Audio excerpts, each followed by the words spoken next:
Ever imagined finding someone at death's door in the desert? In just 15 seconds, Emily made a decision that would change not only a stranger's life, but an entire community.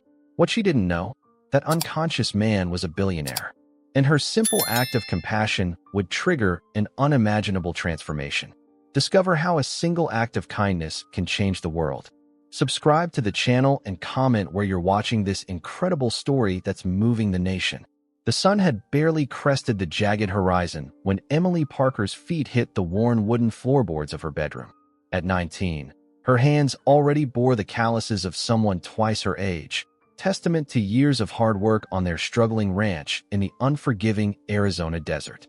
Outside her window, the vast expanse of red-orange terrain stretched toward distant mountains that shimmered like mirages in the early morning heat. "Emily, you up?" Her mother's voice, weathered by years of hardship but still warm, floated up from the kitchen below. "Coming, Ma," Emily called back, quickly tying her chestnut hair into a practical braid. She caught a glimpse of herself in the cracked mirror.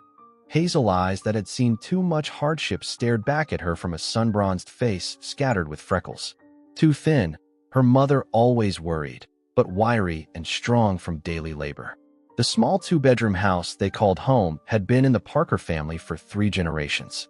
Its wooden walls had withstood countless dust storms and summer heat waves, though the roof leaked during the rare desert rainstorms.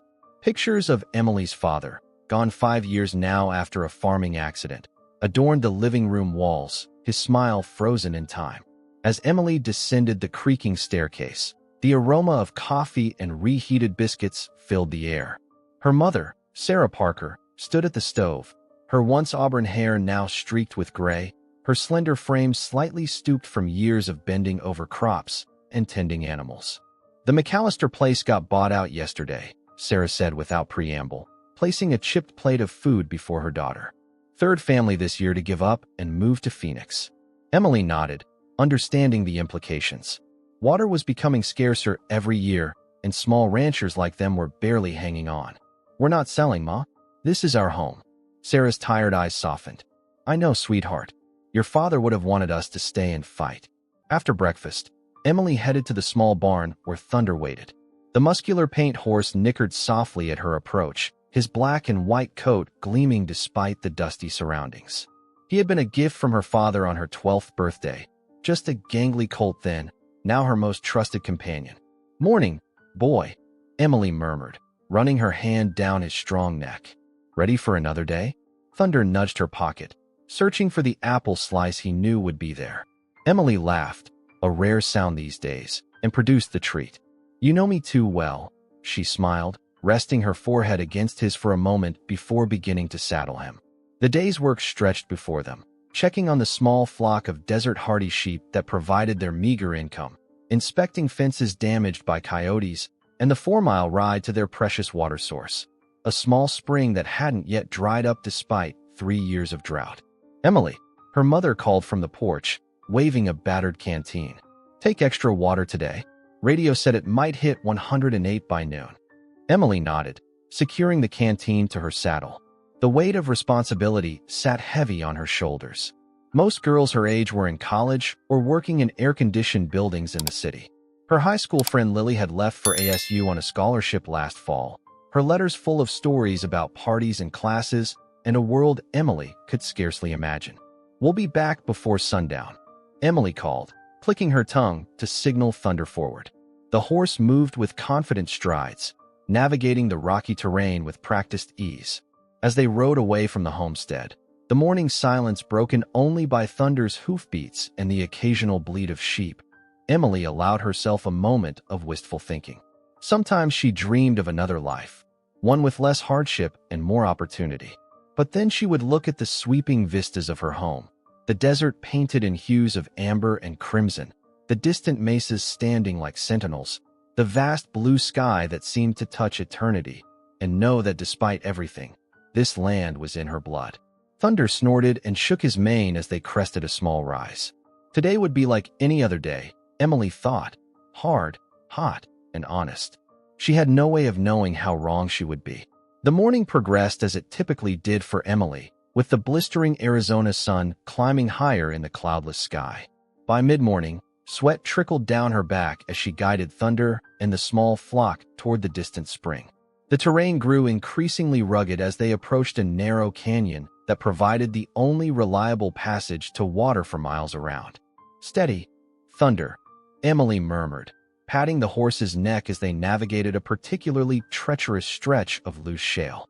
The sheep followed obediently, their hooves creating small dust clouds with each step. It was just past the canyon's entrance, where the path widened slightly into a small clearing, that Emily spotted something unusual against the rust-colored landscape. At first, she thought it might be a discarded tarp or perhaps garbage blown from a passing vehicle on the distant highway. But as they drew closer, the shape took on a more disturbing form. "What in the world?"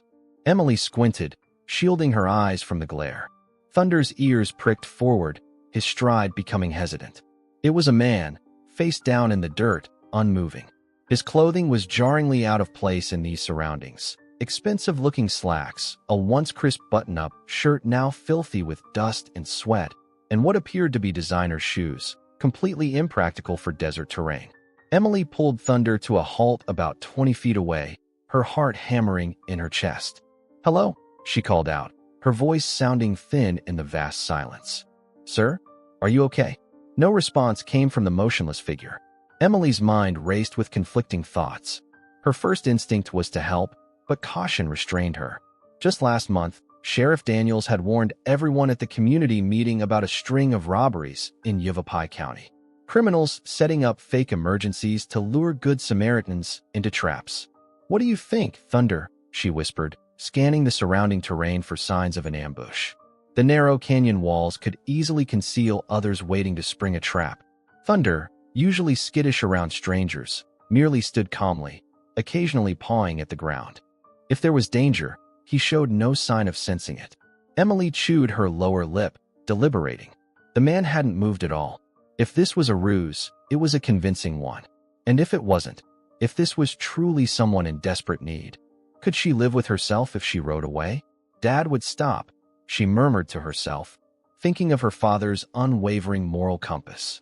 With a deep breath, she slowly dismounted, keeping the reins tight in her left hand while her right moved to the small hunting knife at her belt, a precaution her mother had insisted upon whenever she rode out alone.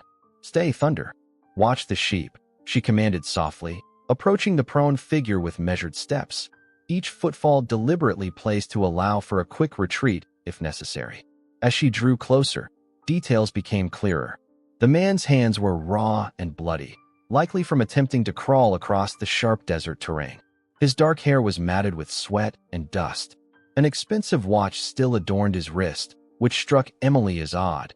If this was a robbery, why leave such a valuable item? When she was about 5 feet away, Emily stopped. "Sir," she called again, louder this time. "I can help you, but I need to know you're alone."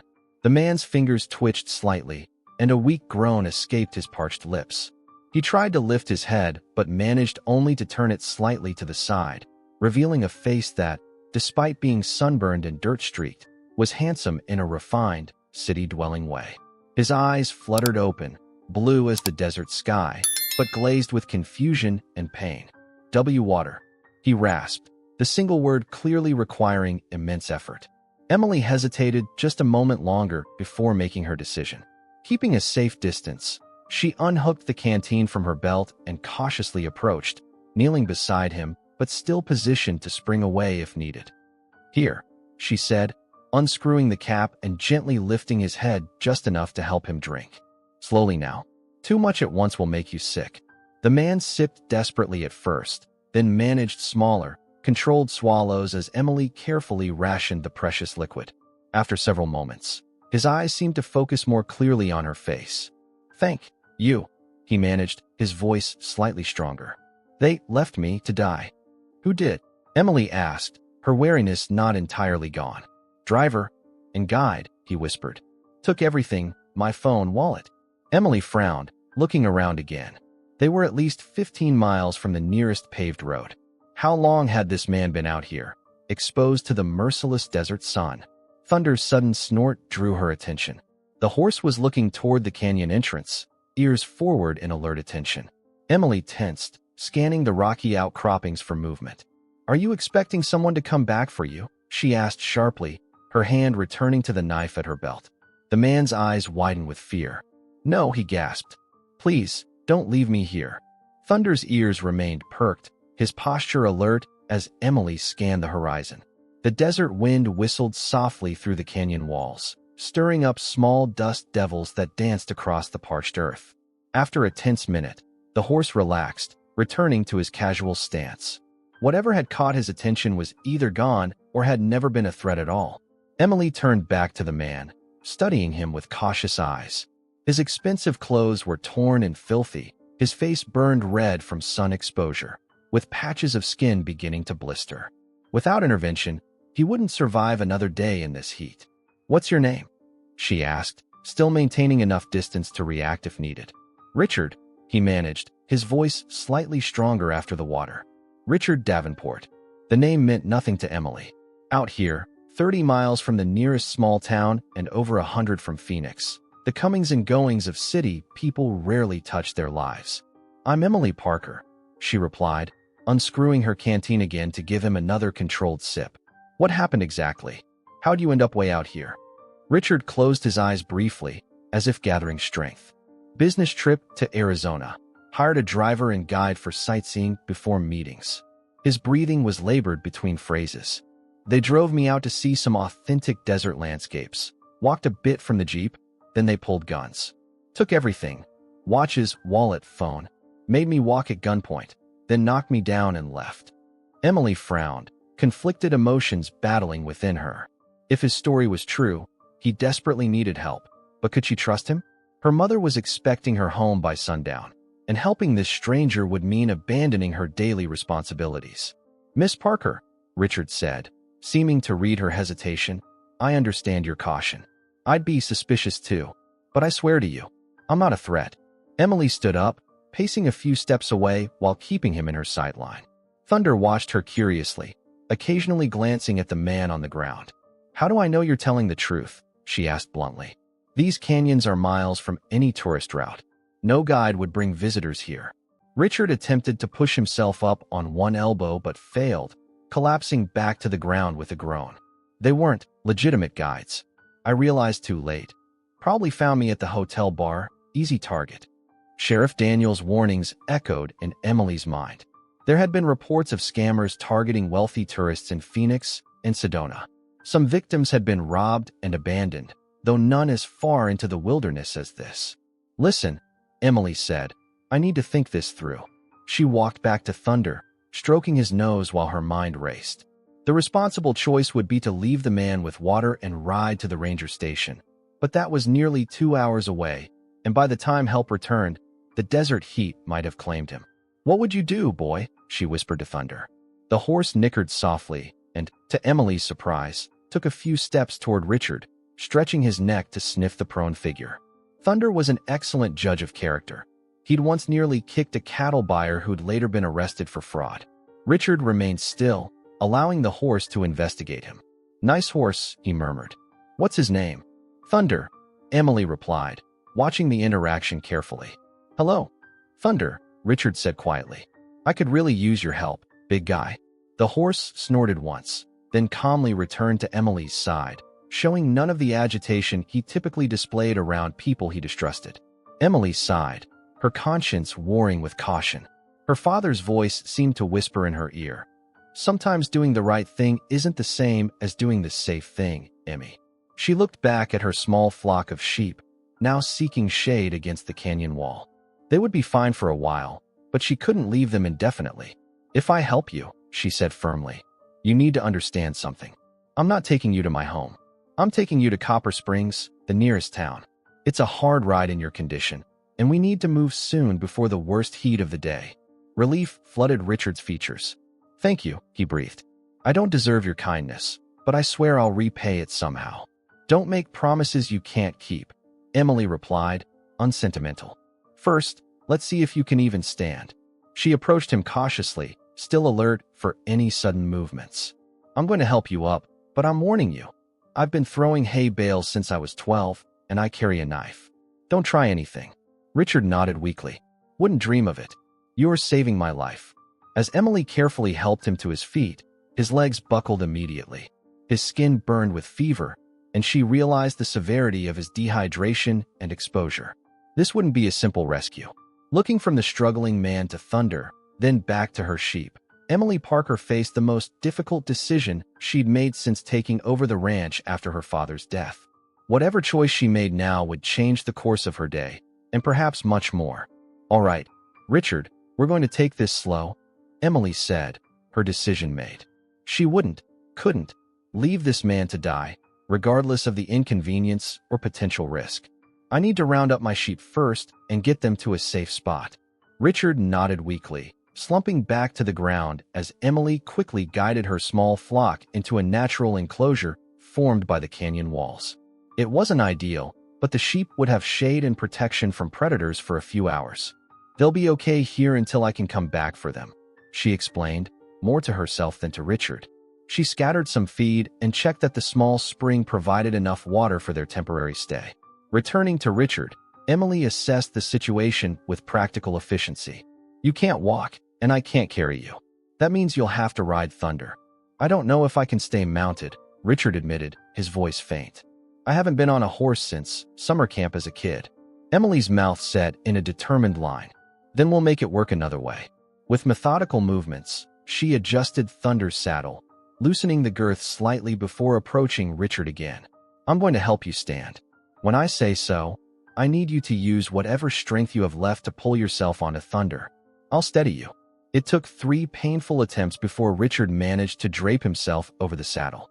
Thunder stood remarkably still, as if understanding the gravity of the situation. Once Richard was positioned across the saddle like a sack of grain, Emily used her rope to secure him gently but firmly. "Not exactly dignified," Richard murmured, a ghost of humor in his parched voice. "Dignity's a luxury in the desert," Emily replied, checking her knots. "Survival is what matters." She took one last look at her sheep, silently promising to return for them, then grabbed Thunder's reins and began leading him carefully out of the canyon. The midday sun beat down mercilessly, the temperature now well over 100 degrees. Emily pulled her wide-brimmed hat lower, shielding her eyes from the glare reflected off the red rocks surrounding them. "How far?" Richard asked after they'd been traveling for about 20 minutes, his voice barely audible over the sound of Thunder's hooves on the hard-packed earth. "To Copper Springs?" "About 8 miles, Emily answered, keeping her pace steady. "We'll need to stop and rest in the shade periodically, for both Thunder's sake and yours." "I'm sorry for the trouble," Richard said, each word clearly an effort. Emily glanced back at him, noting the worsening color of his face. "Save your strength. No need to talk." They fell into silence as Emily guided them through the landscape she knew as intimately as her own reflection. She chose paths that offered occasional shade from massive rock formations and avoided the loose, sandy areas that would make Thunder's footing treacherous. Every so often, she would stop to give Richard small sips of water and check his condition. During one such rest, in the shadow of a towering mesa, Richard's eyes focused on her with surprising clarity. "Why are you doing this?" he asked. "You don't know me. I could be exactly what you fear." Emily adjusted her bandana, wiping sweat from her neck. "Maybe, but that's not how I was raised. Most people wouldn't stop." "I'm not most people." She offered him more water. "Besides, Thunder likes you, and he's a better judge of character than most humans I know." As they resumed their journey, the terrain gradually became less rugged. Emily kept up a steady monologue to ensure Richard remained conscious, pointing out landmarks and sharing brief stories about growing up in this harsh but beautiful land. "See that formation that looks like a thumb? My dad used to say that was where the desert god stuck his hand up to test the temperature." She smiled at the memory. "He had a story for every rock and ridge out here." "Sounds like a good man," Richard managed. "The best," Emily replied simply. "He taught me everything important. How to read the sky, track animals, find water." She paused, adjusting Thunder's path around a patch of cholla cactus. "He died 5 years ago. Farm equipment accident." Richard didn't respond immediately, and when he did, his words surprised her. "I lost my father too. Heart attack, during a board meeting. I was presenting quarterly results when he just collapsed." Something in his voice, raw vulnerability beyond his physical distress, made Emily turned to look at him. For a moment, the gulf between their worlds seemed less vast. "I'm sorry," she said, and meant it. The sun had moved past its zenith when Thunder suddenly raised his head, nostrils flaring.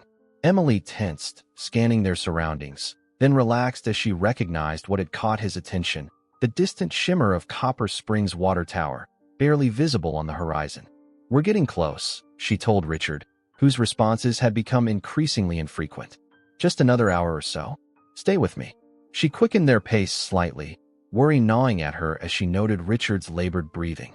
The bindings that held him to the saddle were now supporting his full weight. Consciousness seemed to be slipping away from him despite her efforts. "Richard," she called sharply. "Talk to me. Tell me about your home." "Manhattan," he murmured after an alarming pause. "Penthouse. Central Park view. Sounds fancy," Emily replied, desperate to keep him engaged. "What's it like living so high up?" "Lonely," came his unexpected reply, so faint she barely caught it. Emily swallowed hard, squinting at the horizon where Copper Springs waited, silently urging Thunder forward. The act of compassion she had chosen was proving more demanding than she'd anticipated, but as she looked at the man entrusted to her care, she knew she wouldn't have chosen differently. Even with the sheep left behind and her mother surely growing worried at home. In the merciless desert, she had made her choice. Now she just had to make it count. The trail to Copper Springs stretched before Emily like a wavering mirage, heat rising in visible ripples from the baked earth. Thunder's breathing had grown heavier, his normally proud gait now measured and deliberate under his unusual burden. Emily wiped sweat from her brow, rationing tiny sips from her remaining water. She'd given most of it to Richard, whose condition was deteriorating by the minute. "Stay with me, Richard," she urged, glancing back at his limp form draped across the saddle. His skin had taken on an alarming grayish undertone beneath the sunburn. "Just a few more miles." Richard's eyelids fluttered. "Emily," he mumbled, his voice barely audible. "I can't feel my hands." Alarm shot through her. Advanced dehydration, possibly heat stroke, both potentially fatal without proper treatment. Emily knew the signs all too well. Desert living had taught her the countless ways the relentless environment could kill.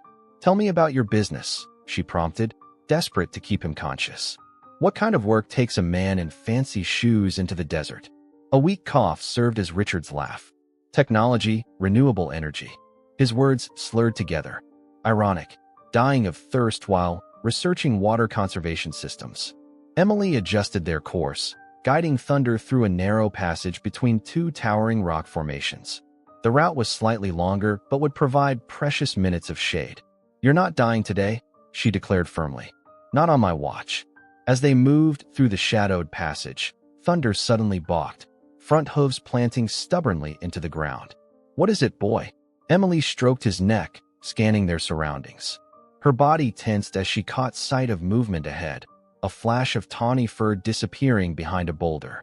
"Mountain lion," she whispered, her hand automatically moving to the knife at her belt. Woefully inadequate against such a predator. Thunder's ears were pinned back, his nostrils flaring. Emily knew the cat had likely been drawn to the water source that lay just beyond the passage, the same spring that fed the creek running through Copper Springs. "Easy, Thunder," she soothed, though her own heart hammered against her ribs. "We need to back up slow and find another way." As she carefully turned Thunder around, Richard stirred. "What's happening?" "Nothing to worry about," Emily replied tightly. "Just a slight detour." The slight detour added nearly an hour to their journey, forcing them back into the punishing sun as they circumnavigated the rocky outcropping. By the time they rejoined the main trail, Thunder's coat was dark with sweat, and Richard had fallen into a worrying silence. "Richard," Emily called sharply, reaching up to tap his cheek. "Stay awake. Talk to me about New York. Tell me about those tall buildings." His response was delayed and mumbled. "So many people. Always rushing." "Sounds awful," Emily said, deliberately provocative, anything to elicit a response. It worked. Richard's eyes opened slightly. "Not awful, just different. Like another planet from here." "Well, this planet needs you conscious for a little while longer," Emily replied, relief evident in her voice. She pointed ahead. "Look, you can actually see the town now." Copper Springs appeared in the distance, a small collection of buildings shimmering in the heat, the water tower rising above them like a sentinel. Founded as a mining town in the late 1800s, it had survived the boom and bust cycle that had turned so many similar settlements into ghost towns. Its current population barely reached 500, but it boasted a small medical clinic, their destination. Emily felt Thunder gather new energy at the sight, as if he too understood they were nearing the end of their ordeal. Despite his exhaustion, his pace quickened slightly. Almost there, she encouraged both her companions. Just hold on. The final stretch proved the most brutal. With no natural shelter, they were fully exposed to the afternoon sun. The temperature had climbed to its daily peak, and Emily could feel the heat radiating from the ground beneath her boots. Her vision occasionally blurred, a warning sign of her own mounting dehydration. "Let me tell you something, Richard Davenport," Emily said, her voice rough from thirst and exertion. "When we get to town, the first thing I'm going to do is buy Thunder the biggest bucket of oats he's ever seen." No response came. "Richard." Emily stopped, turning to check on him. His face had gone slack, eyes closed. "Richard." She reached for his wrist, fumbling to find a pulse. It was there, rapid but weak. Unconscious, he now hung precariously from the saddle bindings. "Damn it," Emily muttered, looking ahead to the town that still seemed impossibly distant. Making a quick decision, she untied the rope securing him and, with strength born of desperation, managed to rearrange his limp form so that he was lying across the saddle more securely. "Sorry about this, Thunder," she apologized, swinging herself up behind Richard's unconscious form. The horse grunted at the additional weight, but stood firm. "Let's get him to the doctor." With Emily now mounted, they could move faster. She urged Thunder into a trot where the terrain allowed, one arm wrapped securely around Richard to prevent him from falling. The town grew larger in their vision, buildings taking shape, the water tower no longer a mirage but a solid landmark. As they approached the outskirts, Emily began to call for help. "Need a doctor? Man down. Need help here." Her voice, trained to carry across open range to round up sheep, echoed between the scattered buildings. Doors opened, faces appeared. Thunder, sensing the importance of his task, maintained his steady pace despite his exhaustion. "Emily Parker?" A voice called out in surprise. It was Mrs. Thornton from the general store, standing on her porch. Upon seeing the situation, her expression changed from curiosity to alarm. Sam, get Doc Miller. Emily's got an injured man." Thunder carried them down Copper Springs' dusty Main Street, a small crowd beginning to gather. Emily could feel her own strength waning, the combination of heat, exertion, and lack of water taking its toll. Her vision narrowed to a tunnel, Thunder's mane coming in and out of focus before her eyes. The last thing Emily registered was the sight of Doc Miller running toward them from his clinic, his white hair gleaming in the sunlight, and strong hands reaching up to help with Richard's unconscious form. Then, as if someone had dimmed a lantern, her world faded to black. Emily's consciousness returned in fragments. First, the sensation of cool cotton sheets against her skin, a stark contrast to the baking heat of the desert. Then, the low murmur of voices and the distinctive antiseptic smell of Doc Miller's clinic. When she finally opened her eyes, the setting sun cast long orange rays through the blinds of a small, tidy examination room. "There she is," came Doc Miller's familiar gravelly voice. The elderly physician leaned over her, his weathered face creased with concern beneath a shock of white hair. "Welcome back, Emily Parker." Emily tried to sit up, but dizziness forced her back against the pillow. "Thunder," she croaked, her throat painfully dry. "Your horse is fine," Doc assured her, offering a glass of water with a bent straw. Sheriff Daniels took him to the livery stable. "Martha's giving him the royal treatment. Extra oats, cool bath, the works. That's one remarkable animal you've got." Emily sipped slowly, the cool water bringing immediate relief. As her mind cleared, urgency returned.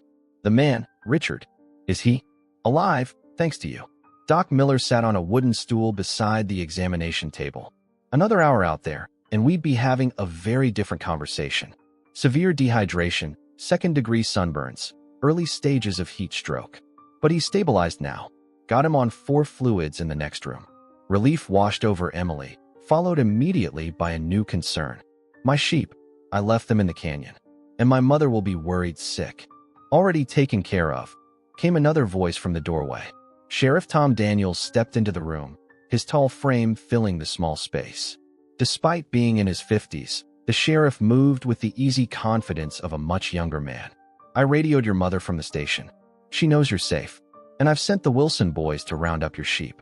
They should have them back to your place by morning. Emily relaxed slightly against the pillow. Thank you, Sheriff. No, Emily, thank you. The sheriff's normally stern expression softened. What you did today, most folks wouldn't have taken that risk, especially after all my warnings about strangers. I couldn't just leave him there, Emily replied simply. And that's why you're your father's daughter. Doc Miller patted her hand. John Parker would have done exactly the same thing. A commotion in the hallway drew their attention, rapid footsteps and a woman's strident voice demanding information. The examination room door burst open, revealing Nurse Jenny, her usually immaculate uniform rumpled and her expression harried.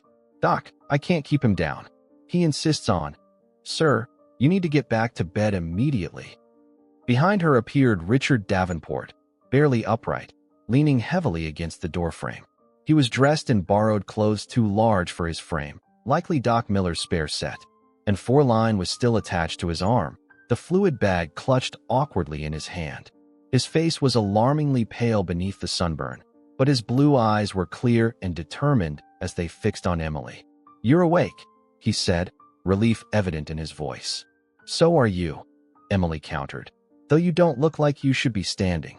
I heard you collapsed, Richard said, ignoring the protests of both Doc Miller and Nurse Jenny. I needed to make sure you were okay. Sheriff Daniels stepped forward, gently but firmly taking Richard's elbow to support him. Son, the best way to help Miss Parker is to take care of yourself.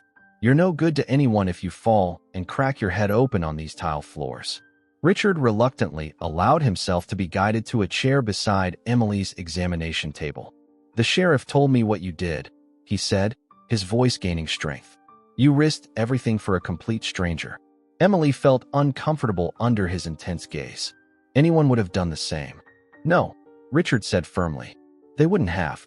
I work with people who wouldn't stop their cars for a pedestrian in the rain, let alone risk their lives for someone they don't know. His hand trembled slightly as he reached out, hesitating before gently touching her arm. You saved my life, Emily Parker. The room fell silent, the weight of the day's events settling over them all. Outside, the last rays of sunlight faded, and Nurse Jenny moved to turn on the small lamp on the side table. Well, Doc Miller said finally, breaking the charged silence, both of you need rest. Emily, I want you to stay overnight for observation. You're still dehydrated, and that was quite a spell you took. I can't, Emily protested. Your mother called while you were unconscious, the sheriff interrupted. She said, and I quote, tell that stubborn girl to listen to Doc Miller for once in her life. So there's your answer. Emily couldn't help but smile. It sounded exactly like something Sarah Parker would say. And you, Doc turned to Richard, back to bed. Now, or I'll have Sheriff Daniels handcuff you to the rail. He'd do it, too, Nurse Jenny added. Wouldn't be the first time. As Richard reluctantly allowed himself to be led back to his room, he turned in the doorway. Thunder, he said. Your horse. I'd like to thank him, too. The simple statement, so earnest and unexpected, brought a genuine smile to Emily's face. He'd appreciate that. He's partial to green apples. After they left, Sheriff Daniels lingered. Emily, I need to ask, did this man tell you anything about who attacked him? We've had reports of similar incidents near Sedona, tourists being targeted. Emily recounted everything Richard had told her about the fake guides and the robbery. The sheriff nodded grimly, making notes in his small pad. Classic setup, he said. They're getting bolder, though, bringing victims this far out. I'll need a full statement from him when he's stronger. He tucked the notepad away. Get some rest now. You've done more than your share today. As Sheriff Daniels left, Emily sank back against the pillows. The events of the day played through her mind. The discovery of Richard in the desert, the arduous journey to town, Thunder's unwavering strength. She'd made the difficult choice to help a stranger, putting aside caution and suspicion, following instead her father's example of compassion. Through the thin wall, she could hear the muffled sounds of the clinic, Nurse Jenny's gentle instructions, the clink of medical instruments. Richard's voice asking a question she couldn't quite make out. Whatever tomorrow might bring, she knew with absolute certainty that she'd made the right decision out there in the desert heat. With that reassuring thought, Emily Parker closed her eyes and surrendered to exhaustion. Morning broke over Copper Springs with the soft golden light characteristic of desert dawns. Emily awoke to the sounds of the small town coming to life. The distant rumble of Parker's feed store rolling up its metal shutters, the cheerful greeting of Mrs. Thornton sweeping her storefront, the soft bell of the post office opening for the day. Emily sat up, feeling remarkably restored after a night of deep sleep. Doc Miller had insisted on keeping her on 4 fluids overnight, and the treatment had worked wonders. As she swung her legs over the side of the examination table, Nurse Jenny bustled in with a tray of breakfast. "Perfect timing," the nurse said brightly. "Doc says you can go home after you eat, but he wants you to take it easy for a couple of days." "Not likely," Emily smiled, accepting the tray. "The sheep need tending, and fence repairs won't do themselves." "Your mother called again," Jenny continued, checking Emily's vitals with practiced efficiency. "The Wilson boys got your sheep back safe and sound. She said not to rush home. Everything's under control." Emily nodded gratefully, her mind turning to the man in the next room. "And Richard? How is he doing?" A curious expression crossed Jenny's face, something between amusement and astonishment. He's causing quite a stir. Doc's with him now, along with Sheriff Daniels and Mayor Crawford." "The mayor? Why would?" Emily's question was interrupted by a commotion in the hallway. The door swung open to reveal Doc Miller, looking somewhat flustered. "Ah, Emily, good you're up. There's someone here who'd like to speak with you." He glanced over his shoulder nervously. Several someones, actually. Before Emily could respond, Mayor Crawford appeared in the doorway, his round face flushed with excitement. The portly man had been Copper Springs mayor for as long as Emily could remember, though his primary occupation was running the town's only real estate office. "Miss Parker," he exclaimed, pumping her hand enthusiastically. "The hero of the hour. What an extraordinary thing you've done for our little community." Bewildered, Emily extracted her hand from his grip. "I just helped someone in trouble, Mayor." "Anyone would have." "Not just anyone, my dear," Mayor Crawford interrupted, his voice dropping to a stage whisper. "Do you have any idea who you rescued?" Before Emily could answer, Sheriff Daniels appeared behind the mayor, followed by Richard. The transformation in his appearance was remarkable, though still bearing the marks of his desert ordeal, sunburned skin peeling slightly across his nose and cheeks. He stood straight and steady. Someone had found him clothes that fit better than Doc's oversized spares, and he'd clearly been able to shower and shave. With his dark hair neatly combed and his blue eyes clear, he looked like a different person from the desperate man she'd found in the desert. "Emily," Richard said, stepping forward with a warm smile. "How are you feeling?" "Better," she replied, still confused by the mayor's behavior and the strange atmosphere in the room. "You look like you're recovering well." "Thanks to you." Richard turned to the others. "Could I have a moment alone with Miss Parker, please?" The mayor looked ready to object, but Sheriff Daniels placed a firm hand on his shoulder, steering him toward the door. "Come on, Jefferson. Let's give them some privacy." When the door closed behind them, Richard's shoulders relaxed visibly. He pulled up the wooden stool and sat facing Emily. "I owe you an explanation," he began, his expression earnest. "When I told you my name yesterday, it clearly didn't mean anything to you." "That's refreshing, actually." Emily shrugged. "Should it have?" Richard gave a small, self-deprecating laugh. "In most places, yes. I'm Richard Davenport, CEO of Davenport Technologies. We're one of the largest tech companies on the East Coast, specializing in renewable energy systems and sustainable infrastructure." The name did stir a vague recollection. Emily remembered seeing it in a magazine at the dentist's office in Flagstaff, or perhaps during one of her rare ventures online at the town's small library. "The mayor's been showing me headlines," Richard continued, pulling out a smartphone that someone had evidently loaned him. He turned the screen toward Emily, revealing a news website with his photo prominently displayed beneath the headline. "Tech billionaire Richard Davenport missing in Arizona desert. Foul play suspected." Emily's eyes widened as she scanned the article. According to the report, Richard had disappeared 3 days ago during what was supposed to be a brief sightseeing tour before a major business conference in Phoenix. His company had offered a substantial reward for information leading to his whereabouts. Billionaire, she echoed, looking up from the phone to study his face. Richard shifted uncomfortably. Net worth is a complicated calculation and not particularly relevant to, "You're actually a billionaire," Emily interrupted, the full reality of the situation finally dawning on her. "And I tied you to my horse like a sack of feed." For a moment, Richard stared at her in surprise before bursting into genuine laughter, a rich, warm sound that transformed his face. "Yes, you did," he managed between chuckles, "and it probably made for quite a picture." Despite herself, Emily found his laughter infectious. "Thunders never carried such expensive cargo," she admitted with a smile. As their laughter subsided, Richard's expression grew serious again. "The sheriff's already taken my statement about the men who robbed me. Apparently, they've been targeting wealthy tourists throughout the region. The FBI is involved now. Well, I hope they catch them," Emily said, still processing the revelation. "But that doesn't change anything about yesterday. You needed help, and I did what anyone would do." "That's just it, Emily." Richard leaned forward, his gaze intense. "What you did wasn't ordinary. In my world, people calculate the benefits and risks of every action. They'd have left me if the equation didn't balance in their favor." Emily felt uncomfortable under his scrutiny. "I'm not special, Mr. Davenport. I just did what my parents taught me was right." "Richard, please," he corrected gently. "And I disagree. You risked your safety, left your livestock unattended, potentially worried your mother, and taxed your horse's strength, all for a complete stranger who might have been dangerous. That is extraordinary." A knock at the door interrupted them. Sheriff Daniels poked his head in. "Sorry to intrude, but there's a whole crowd of reporters gathering outside the clinic. Word travels fast, even in Copper Springs. And Emily, your mother just pulled up in your old truck." Emily stood immediately. "I should go to her." "Of course," Richard agreed, rising as well. "But before you go, my people will be arriving soon. My assistant has arranged for a helicopter to take me to Phoenix for a thorough medical check.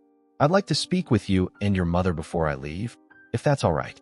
"Sure," Emily replied, somewhat dazed by how quickly events were unfolding. "But I'm not interested in any reward money, if that's what you're thinking." Richard smiled, a curious expression in his eyes. "Somehow, that doesn't surprise me at all." As Emily stepped into the clinic's waiting room, she was immediately enveloped in her mother's fierce embrace. Sarah Parker, her worried face a mirror of Emily's own, held her daughter at arm's length to examine her. "Don't you ever scare me like that again," Sarah scolded, though relief softened her words. "When the sheriff radioed that you'd collapsed." "I'm fine, Ma," Emily assured her. "Just a little dehydration. Nothing serious." Sarah's gaze moved past Emily to Richard, who had followed her into the waiting room. Recognition dawned in her eyes as she took in his appearance. "You're the man my daughter saved. The one they've been talking about on the radio." Richard stepped forward, extending his hand. "Richard Davenport, ma'am. Your daughter is the bravest person I've ever met. You should be very proud." As Sarah shook his hand, her expression was a complex mixture of maternal pride and cautious assessment. "Emily has her father's heart," she said simply. "But what happens now, Mr. Davenport? Our little town isn't used to all this attention." Outside, the sounds of vehicles and voices grew louder as more media representatives arrived, drawn by the story of the billionaire rescued by a local rancher's daughter. Richard's expression turned thoughtful as he glanced toward the windows. "Now," he said, "I'd like to have a conversation with both of you about how I can properly express my gratitude, not just to Emily, but to this entire community." The small conference room at the back of Doc Miller's clinic had never held such a diverse gathering. Emily and Sarah Parker sat side by side, their worn jeans and practical shirts a stark contrast to the impeccably dressed woman who had arrived via helicopter just 30 minutes earlier. Introduced as Ms. Vivian Chun, Richard's executive assistant, she had swept into Copper Springs with the efficiency of a desert whirlwind, bringing with her 3 security personnel and enough electronic equipment to transform the modest clinic into a temporary command center. Richard sat at the head of the table, now dressed in fresh clothes that had been delivered from Phoenix. Simple, but clearly expensive attire that somehow managed to look both casual and perfectly tailored. Despite Doc Miller's protests, he had refused further bed rest, though Emily noticed he still moved with careful, measured movements. First, Richard began, his voice carrying the clear authority of someone accustomed to running board meetings. I want to thank you both for agreeing to this conversation. And Dr. Miller, thank you for allowing us to use your space.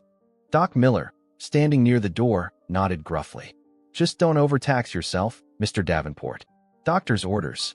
I'll be brief, Richard promised, turning his attention back to Emily and her mother. Ms. Chun has prepared several options for me to properly express my gratitude for what Emily did. Vivian Chun, her sleek black hair pulled into a tight bun, slid folders across the table to both Parker women. These are merely suggestions, of course, she said, her crisp voice matching her immaculate appearance. Mr. Davenport is prepared to be quite flexible. Emily hesitantly opened the folder, her mother doing the same beside her.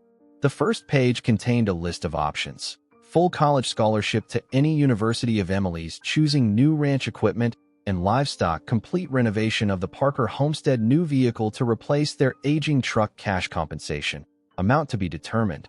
Emily closed the folder without reading further, sliding it back across the table.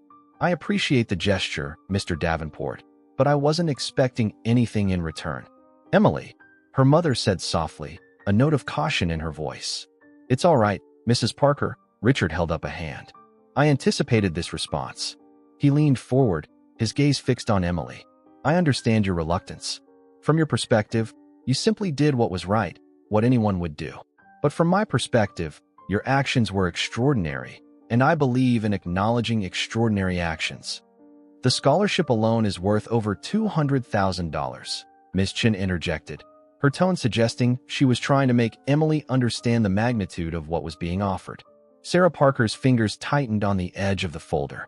Emily knew their financial struggles intimately. The second mortgage on the ranch, the medical bills from her father's accident that they were still paying off 5 years later, the constant battle against drought conditions that threatened their livelihood. Ma, Emily said quietly, we don't need charity. It's not charity, Richard countered firmly. It's recognition of value. In my business, when someone provides exceptional value, they are compensated accordingly. You provided something beyond price, my life. A tense silence filled the room. Outside, they could hear the murmur of the growing crowd of media representatives. Word had spread rapidly, and the story of the billionaire tech CEO rescued by a young shepherdess had captured national attention. Maybe we should discuss this privately, Sarah suggested, glancing between her daughter and Richard. Of course, Richard agreed. Ms. Chun, Dr. Miller, would you mind giving us a moment? When the door closed behind them, leaving just the three individuals at the table, Richard's formal demeanor softened slightly. Emily, Mrs. Parker, Sarah, if I may, I understand your hesitation. Pride is something I respect deeply, but please understand my position. I've built my career on recognizing opportunity and potential. What I see in Emily is extraordinary, not just courage, but judgment, determination, and principles. He paused, carefully choosing his next words. My own father started with nothing. He built his first circuit boards in our garage and sold them door to local businesses. When he finally got his break, it wasn't because of luck, it was because someone recognized his potential and invested in it. Emily studied the man across the table, seeing beyond the polished exterior to something unexpectedly genuine. What are you saying exactly? I'm saying that sometimes accepting help isn't about charity. It's about recognizing that we're all connected in ways we don't always see. Your father taught you to help others in need. My father taught me the same principle, just in a different context. Sarah cleared her throat. Mr. Davenport, we appreciate your generosity, truly. But Emily and I have always made our own way. After my husband died, we had offers of help from neighbors, from the church. We accepted what we needed in those first difficult months, but we've stood on our own 2 feet since then. Richard nodded thoughtfully. I respect that deeply, Mrs. Parker. So let me ask you both, what does your community need? Not you personally, but Copper Springs. The question caught them by surprise. Emily and her mother exchanged glances. Water, Emily said finally. The whole region needs water. The drought's been going on for years. Small ranchers like us are struggling to keep our animals alive. Wells are drying up. People are giving up and moving away. Richard leaned back, a slight smile playing at the corners of his mouth. Water management happens to be one of my company's specializations. Sustainable access to clean water is the cornerstone of community development. Sarah Parker's eyes narrowed slightly. What exactly are you proposing? Nothing yet, Richard replied. I'm gathering information. But consider this. If I were to invest in water infrastructure for Copper Springs, it wouldn't be charity. It would be sound business strategy. Communities with sustainable resources grow. Growth creates opportunity. Opportunity attracts talent and investment. He turned to Emily. You refused personal reward because you believe you were just doing what's right. I respect that. But would you refuse something that benefits everyone, not just yourself? Emily's thoughts raced as she considered his words. The drought had been devastating for the entire region. 3 families from their small church had already sold their land and moved to cities in search of more stable income. The local school had lost 12 students this year alone as families relocated. If you're talking about helping the whole community, she said slowly, that's different from offering me a reward. Richard smiled, sensing her shift in perspective. Exactly. And to be completely transparent, my company has been looking to expand our presence in the Southwest. We've been researching locations for a new research facility focused on desert water reclamation technologies. Your community's situation could provide an ideal test case for our systems. Sarah Parker had been quietly observing, but now she spoke up. So this would be a business venture for you? Yes and no, Richard admitted. Would it have potential business benefits? Yes. My shareholders expect sound investments. But is that my primary motivation right now? Honestly, no. He gestured to the window, where the harsh desert landscape stretched toward the horizon. 2 days ago, I was dying out there. No amount of money or business success mattered. What mattered was a young woman who saw someone in need and acted without hesitation. He turned back to Emily. You saved my life not because there was profit in it, but because it was right. That's the kind of principle I try to build into my company's DNA. Sometimes doing right and doing good business align perfectly. I believe this could be one of those times. Emily glanced at her mother, seeing the careful consideration in Sarah's eyes.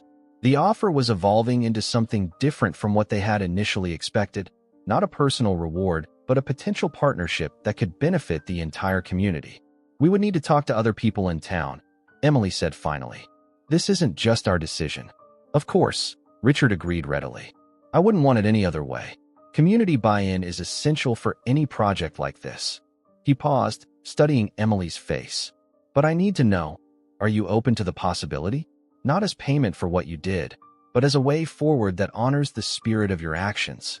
Before Emily could respond, a soft knock at the door interrupted them. Ms. Chen poked her head in, her composure slightly ruffled. I'm sorry to interrupt, Mr. Davenport, but the medical helicopter is waiting, and Dr. Reynolds is insisting that you proceed to Phoenix for comprehensive evaluation. She glanced at her tablet. Also, the company board has called an emergency meeting for this evening, and the press situation outside is intensifying. Richard sighed, the weight of his normal life clearly settling back onto his shoulders. He turned to Emily and Sarah. I have to go, but this conversation isn't over. Would you both consider visiting me in Phoenix in a few days? I'd like to show you some of the water conservation technologies we've developed. No commitments, just information. Emily looked to her mother, who gave a slight nod. Well, think about it, Emily replied. Richard stood, extending his hand first to Sarah and then to Emily. When Emily took his hand, he held it slightly longer than necessary, his expression earnest. Thank you again, Emily Parker, for everything. As they watched him leave, followed efficiently by Ms. Chun and the security team, Sarah turned to her daughter. Well, she said simply, that wasn't at all what I expected. Emily nodded, her mind still processing the unexpected turn of events. Me neither, Ma. Me neither. Outside, the whirring blades of the helicopter began to spin, preparing to carry Richard Davenport back to his world of board meetings and business decisions, a world that now, somehow, seemed connected to their own in ways neither Emily nor her mother could have anticipated just 2 days ago. 3 months had passed since Richard Davenport had been airlifted from Copper Springs, and the small desert town was almost unrecognizable. What had once been a sleepy community struggling against the relentless drought had become a hive of activity. The main street, previously dotted with vacant storefronts, now bustled with workers, engineers, and researchers coming and going from the newly established Davenport Technologies Desert Research Center. Emily Parker stood on the ridge overlooking the town, thunder grazing contentedly nearby. From this vantage point, she could see the massive drilling equipment that had been brought in to tap the deep aquifer scientists had discovered beneath the town. The gleaming solar arrays that powered the state-of-the-art pumping system reflected the morning sun, a stark contrast to the rugged terrain surrounding them. "Quite a sight, isn't it?" came a familiar voice behind her. Emily turned to find Richard walking up the trail, dressed more appropriately for the desert now in jeans, boots, and a light hiking shirt. Despite multiple visits over the past months, she still found it slightly surreal to see the billionaire in navigating the rocky terrain of her homeland with growing confidence. "I still can't believe it sometimes," Emily admitted, turning back to the view. "When you first mentioned helping the town, I never imagined anything on this scale." Richard came to stand beside her, surveying the transformation below. "The project's ahead of schedule. The water quality from the deep aquifer is exceptional, better than we anticipated. The desalination technology we're testing could revolutionize agriculture in arid regions." Emily smiled at his enthusiasm. After their initial meeting in Phoenix, where Richard had shown her and her mother the water conservation technologies his company had developed, events had moved with astonishing speed.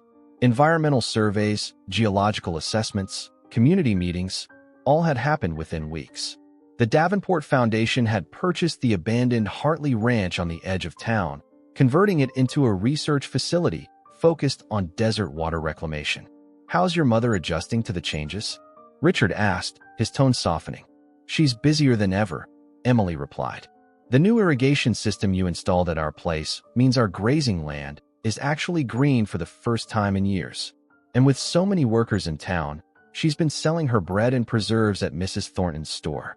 Can't keep them on the shelves." Richard nodded, pleased. "And you? Do you regret turning down the scholarship offer?" Emily shook her head. "No. The community college courses I'm taking online are perfect for now. I can still help Ma with the ranch while I study water management. Besides," she gestured toward the town, "I'm getting a better education watching your engineers work than I could at any university." "They all say you ask the most challenging questions," Richard laughed. "Peterson told me you spotted a flaw in the drip irrigation design that none of them had noticed." Emily shrugged modestly. "When you've spent your whole life trying to make every drop count, you notice things." They fell into comfortable silence, watching the activity below. The relationship that had developed between them over the past months defied easy categorization. Not quite friendship, not quite mentorship, but something unique. A connection forged in the crucible of shared experience and mutual respect.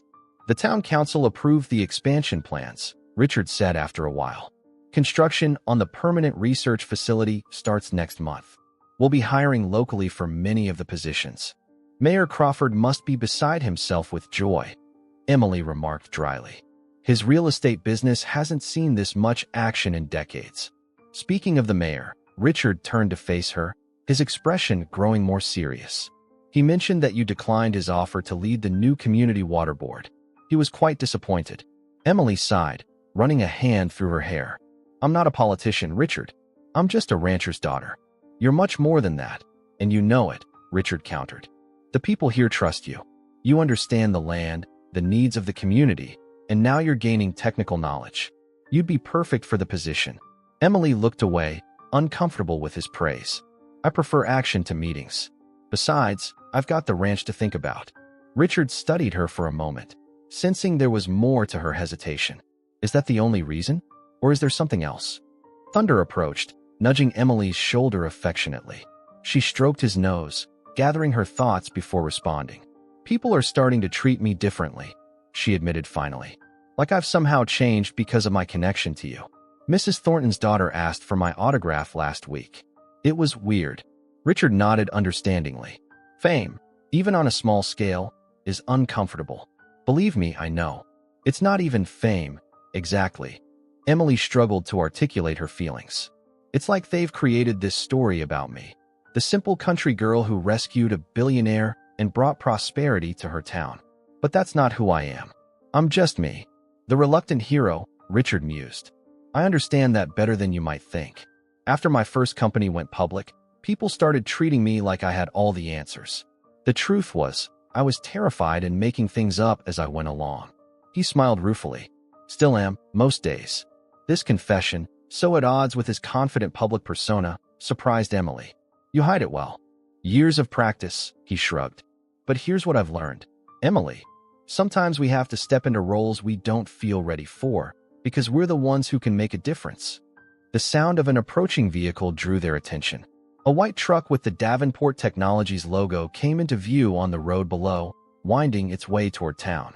That would be Dr. Abernathy arriving from MIT, Richard noted, checking his watch. I should get back for the meeting.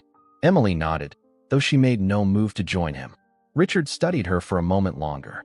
Will you at least think about the water board position? The first meeting isn't for another month. I'll think about it, Emily conceded. Richard smiled, satisfied with this small victory. Good. Oh, and don't forget about the community celebration this weekend. Your mother promised to bring her famous apple pie. We'll be there, Emily assured him. As Richard started back down the trail, he paused and turned.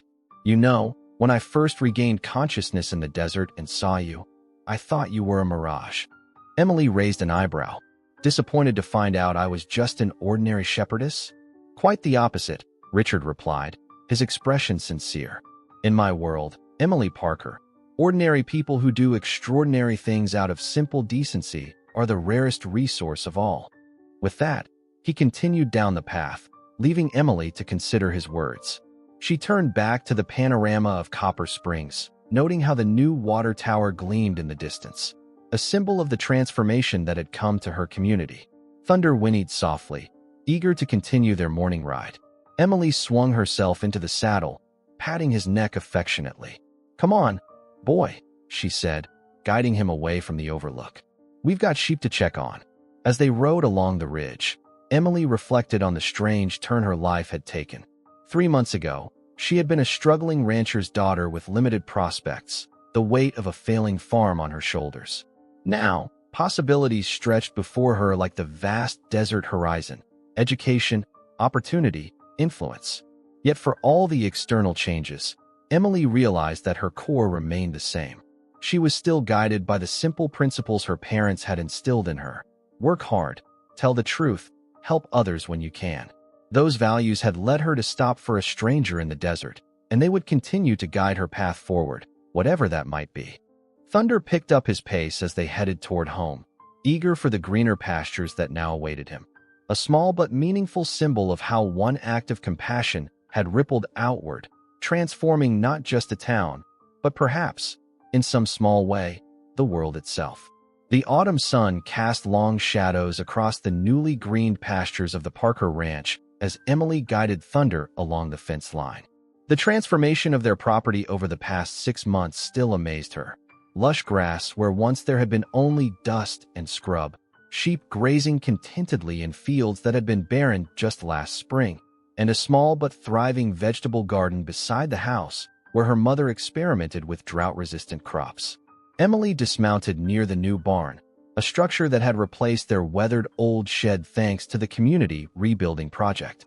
As she removed Thunder's saddle, she heard the familiar sound of tires on gravel. Glancing toward the driveway, she spotted Sheriff Daniel's patrol vehicle approaching. Afternoon, Emily, the sheriff called as he stepped out of his vehicle. Your mother around? She's in town at the community center meeting, Emily replied, hanging the saddle on its rack. Something I can help you with? The sheriff removed his hat, turning it absently in his hands, a gesture Emily had come to recognize as his way of preparing to deliver significant news. Just thought you both should know. We got word this morning that they've sentenced those 2 men who robbed Mr. Davenport. 10 years each, with no possibility of parole for at least 7. Emily nodded, feeling a complicated mix of emotions.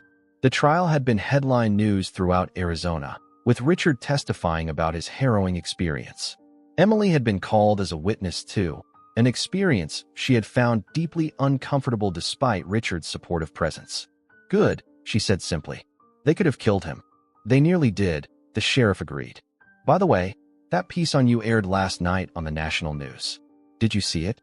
Emily shook her head, leading Thunder to his water trough. I was studying for my water management certification exam. Was it awful? Sheriff Daniels chuckled. Far from it. They did a nice job. Called you the angel of the desert, and talked about how your one act of kindness sparked the revitalization of an entire region. Emily groaned, embarrassed by the dramatic title. I wish they'd stop making such a big deal of it. I just did what anyone would do. That's exactly why people are inspired by your story, Emily. The sheriff leaned against the fence post. In a world where folks often look the other way, you didn't. Simple as that. As Thunder drank his fill, Emily reflected on how her life had changed since that fateful day. The water project had expanded beyond Copper Springs to neighboring communities. The research facility now employed over 40 people, many of them locals who had been on the verge of leaving the area. The community college had opened a satellite campus in town, offering courses in sustainable agriculture and water management, classes Emily now attended 3 days a week while still helping her mother run the ranch. And yet, despite these external changes, Emily still felt fundamentally the same. The media attention, the occasional interview requests, the way strangers sometimes approached her in nearby Flagstaff or Phoenix. None of it seemed connected to who she really was. Mr. Davenport called this morning, Sheriff Daniels mentioned casually. Said he'd be back in town next week for the water board meeting. Emily nodded, unsurprised. Though Richard's primary residence remained in New York, he had become a frequent visitor to Copper Springs, overseeing the project's development and, Emily suspected, enjoying the relative anonymity the small town afforded him compared to his high-profile life on the East Coast. He also mentioned something about bringing some college professors to meet you, the sheriff continued. Said they were impressed by that paper you wrote on indigenous water conservation techniques. Emily felt a surge of pride at this news. The paper had been a labor of love, combining traditional knowledge from local Native American communities with modern scientific approaches. She had expected little to come of it beyond a good grade in her course. That's unexpected, she managed, trying to sound nonchalant. Sheriff Daniels smiled knowingly. You're making quite an impression in circles far beyond our little town, Emily Parker. Your father would be proud. The mention of her father brought a familiar ache. I hope so, she said softly. After the sheriff departed, Emily finished tending to Thunder and headed toward the house. As she crossed the yard, she paused at the sight of 3 young children from neighboring ranches playing near the new outdoor pavilion that served as a community gathering space. They were enacting some sort of elaborate make-believe scenario, and as Emily drew closer, she could hear snippets of their dialogue. I'll be Emily Parker, the youngest girl declared, climbing atop a barrel that apparently represented Thunder in their game. And I'll save you from the desert. But I'm really a secret billionaire, a boy replied with dramatic flair. And I'll build a magic water machine to save the whole town. Emily couldn't help but laugh, though she quickly stifled it to avoid embarrassing the children. Their innocent game revealed how thoroughly her story had permeated the community consciousness, transformed into the stuff of local legend. Inside the house, Emily found a stack of mail on the kitchen table. Among the usual bills and circulars was a thick envelope bearing the logo of Arizona State University. With trembling fingers, she opened it, scanning the contents quickly before sitting down hard on a kitchen chair. It was an offer of a full scholarship for a degree program in environmental resource management, with a specialization in arid region sustainability. The accompanying letter mentioned her demonstrated commitment to community development and innovative approaches to resource challenges. Emily stared at the letter, emotions warring within her. She had applied to the program months ago, before the water project had fully transformed Copper Springs, before her name had become associated with the region's revitalization. Had this offer come because of her actual qualifications, or because of her connection to Richard Davenport and the publicity surrounding their story? The sound of her mother's truck pulling into the driveway interrupted her thoughts. A moment later, Sarah Parker entered, carrying grocery bags and wearing the energetic expression that had become increasingly common as their circumstances improved. Emily, you'll never guess what happened at the community meeting, she began excitedly, then paused at the sight of the envelope in her daughter's hands. What's that? ASU, Emily replied, passing the letter to her mother. They've offered me a full scholarship. Sarah scanned the letter, her face lighting up with pride. Oh, Emily, this is wonderful. Your father always said you were meant for bigger things than this ranch. But what about you? What about our place? Emily gestured around the kitchen, the home that had been in their family for generations. Sarah set the letter down, taking her daughter's hands. Emily Parker, listen to me. This ranch has been our anchor, our responsibility, and sometimes our burden. Your father and I always hoped it would be your foundation, not your limitation. She glanced out the window at the revitalized land. Besides, things are different now. I've got help when I need it. The new irrigation systems practically run themselves. And Copper Springs is hardly the struggling town it once was. Emily nodded slowly, acknowledging the truth in her mother's words. The water project had created a ripple effect throughout the region, bringing new opportunities and resources that would have seemed impossible just months ago. And, Sarah added with a smile, Phoenix is only a 3-hour drive. You could come home weekends. That evening, as the desert sunset painted the sky in brilliant oranges and purples, Emily took Thunder for a short ride to her favorite thinking spot, a small mesa overlooking both their ranch and the distant town of Copper Springs. The lights of the research facility glowed softly in the gathering dusk, a beacon of the change that had come to their community. As Thunder grazed nearby, Emily reflected on the strange journey that had led her here. One decision in the desert, made not out of heroism but simple human decency, had altered the trajectory of countless lives, including her own. Richard had tried to explain it to her once, using terms from his technology background. It's like dropping a pebble in water, Emily. The ripples extend far beyond the initial impact, affecting everything they touch. Your act of compassion was the pebble, but the ripples, they've taken on a life of their own. Emily understood now what he had meant. Her decision to help a stranger had never been about recognition or reward. It had simply been the right thing to do, guided by the values her parents had instilled in her. That the consequences had expanded beyond anything she could have imagined didn't change the simplicity of that initial choice. As stars began to appear in the darkening sky, Emily made her peace with the legacy that had attached itself to her name. Perhaps being the angel of the desert wasn't so bad if it inspired others to show compassion when faced with their own moral crossroads. Thunder approached, nudging her shoulder in his familiar way. Emily stroked his muzzle, remembering how steady he had been during their desperate journey to town with Richard. "What do you think, boy?" she asked softly. "Ready for some new adventures?" The horse nickered softly, as if in agreement. Emily smiled, gazing out at the land that had shaped her, harsh but beautiful, challenging but rewarding. Whatever path she chose now, whether at the university or in her community, she would carry this place with her. As she mounted Thunder for the ride home, Emily felt a sense of peace settle over her. The true legacy of her act wasn't the transformed town, the research facility, or even the improved lives of the community members. It was the reminder that in a world often driven by calculation and self-interest, simple human kindness still held power. The power to transform not just circumstances, but hearts. Thunder's hooves beat a steady rhythm on the familiar trail as they headed home under the vast canopy of desert stars. The same stars that had witnessed her choice that day. The same stars that would light whatever path she chose next. The next chapter of Emily Parker's story was yet to be written, but its foundation was secure in the values that had guided her that fateful day in the desert: compassion, courage, and the unwavering belief that doing right by others was its own reward.